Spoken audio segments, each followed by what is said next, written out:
RTC private బస్సులలో పనిచేస్తున్న డ్రైవర్లకు జీవో ప్రకారం కనీస వేతనం 27,000 రూపాయలు 610 రూపాయలు చెల్లించాలని అద్దె బస్సు డ్రైవర్లు డిమాండ్ చేశారు. సిద్దిపేట ఆర్టీసీ బస్సు డిపో ఎదుట సిఐటియు ఆధ్వర్యంలో అద్దె బస్సు డ్రైవర్లు సమ్మె బాటపట్టారు. డ్రైవర్లు చేస్తున్న సమ్మెలో సిఐటియు నాయకులు పాల్గొని వారికి మద్దతు తెలిపారు. ఈ సందర్భంగా మాట్లాడుతూ అగ్రిమెంట్ ప్రకారం డ్రైవర్లకు వేతనాలు పెంచడం లేదని, దీంతో తమ కుటుంబ పోషణ భారంగా మారిందని తెలిపారు. పిఎఫ్, ఈఎస్ఐ కూడా అమలు చేయడం లేదని ఆవేదన వ్యక్తం చేశారు. ఈరోజు సిద్దిపేట డిపో ఎదురుగా అద్దె ప్రైవేట్ బస్సు డ్రైవర్లందరూ కూడా సమ్మె చేస్తున్నారు. మరి వేతనాలు పెంచాలని ఈరోజు సమ్మెకు దిగినటువంటి పరిస్థితి ఉంది. గత 40 రోజుల క్రితమే అద్దె బస్సు ఓనర్లకి మరి నోటీస్ ఇచ్చాము. మా వేతనాల అగ్రిమెంట్ అయిపోయింది, వేతనాలు పెంచాలని చెప్పేసి మరి 40 రోజుల క్రితమే ఒక నోటీస్ ఇచ్చాము. దాని మీద రిప్లై రాకపోతే మళ్ళీ 15 రోజుల క్రితం కూడా మళ్ళీ తిరిగి ఒక నోటీస్ ఇవ్వడం జరిగింది. నోటీస్ ఇచ్చిన సందర్భంలో 21వ తేదీ నాటికి మా డిమాండ్లు వేతనాలు పెంచకపోతే మేము సమ్మెకు వెళ్తామని చెప్పేసి స్పష్టంగా తెలియజేయడం జరిగింది. ఇప్పటి వరకు కూడా మరి మధ్యలో ఒక దఫ ఓనర్లు చర్చ జరిపారు. అగ్రిమెంట్ ప్రకారం ఏంటంటే వేతనాలు పెంచుతామని చెప్పేసి గతంలో 15,000 పెంచుకుంటామని చెప్పేసి రాసిన దాన్ని మేము గదే పెంచుతామని చెప్పేసి అంటే అప్పుడున్నటువంటి ధరలకు ఇప్పుడున్న ధరలకు పోలిస్తే 200% ధరలు పెరిగినాయి. కాబట్టి వేతనాలు పెంచాలని చెప్పేసి మేము విజ్ఞప్తి చేసినాము. మేము విజ్ఞప్తి చేసిన దాన్ని ప్రైవేటు బస్సు ఓనర్లు మరి ఆ విజ్ఞప్తులను వినలేదు. కాబట్టి మేము ₹1 కూడా పెంచము, ఏం చేసుకుంటారో చేసుకుని అని చెప్పేసి పద్ధతులు వాళ్ళు వివరించారు. వాళ్ళు వివరించిన తీరుకు ఈరోజు నిరసనగా ఈ రోజు నుండి మరి అద్దె బస్సులు అన్నీ కూడా కదలివ్వము అని చెప్పేసి డిపోకు 60 బస్సులు మరి ప్రైవేటు బస్సులు ఉన్నటువంటి పరిస్థితి ఉంది. ప్రైవేటు బస్సు డ్రైవర్లు 120 మంది డ్రైవర్లు ఈరోజు నిరసన సమ్మెలో ఉండి నిరసన వ్యక్తం చేస్తున్నారు.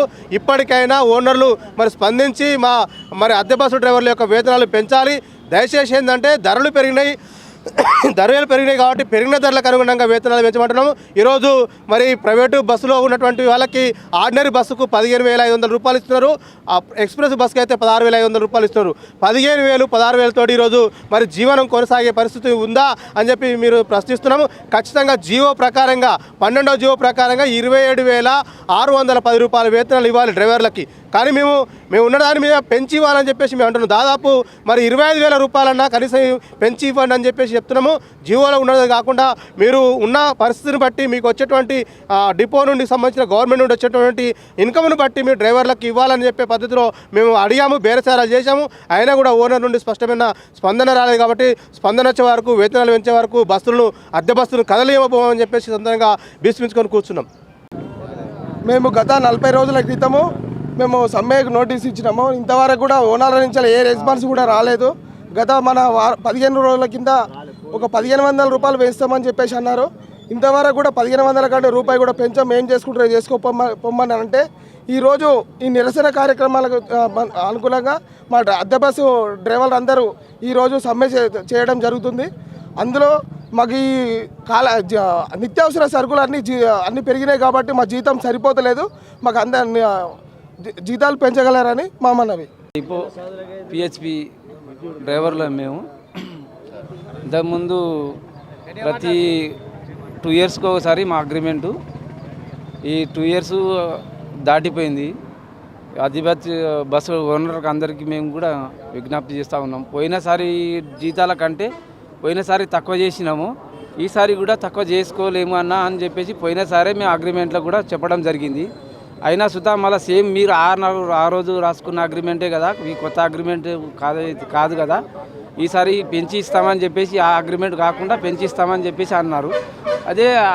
మేము అదే ధ్యాసతోటి ఇక కష్టం వచ్చినా నష్టం వచ్చినా ఓవర్లోడ్ ఉన్నా కూడా ప్యాసింజర్లను కూడా మేము ప్రతి స్టేజ్కి గమ్యస్థానానికి చేర్చినాము. వాళ్ళను మేము సంస్థను కూడా మా కష్టాన్ని కూడా సంస్థతో భాగం పంచుకొని మా కష్టం అనుకొని వాళ్ళ కష్టమే మా కష్టం అనుకొని మా కష్టం కూడా వృధా చేసి కూడా మేము వాళ్ళని అందరినీ ప్రతి స్టేజ్లలో ప్రతి స్టాప్లో వాళ్ళ అన్నకాడ చేయి ఎత్తిన చోట ప్రతి చోట ఏది మా రిస్క్ ఆర్టీసీని సమస్యని బాగుపరదామని చెప్పేసి అందరి ఉపాసంతో ఎంత కష్టపడ్డా కూడా మా సమస్య అంతా ఇప్పుడు మమ్మల్ని కింద దొక్కే పరిస్థితి ఉంది.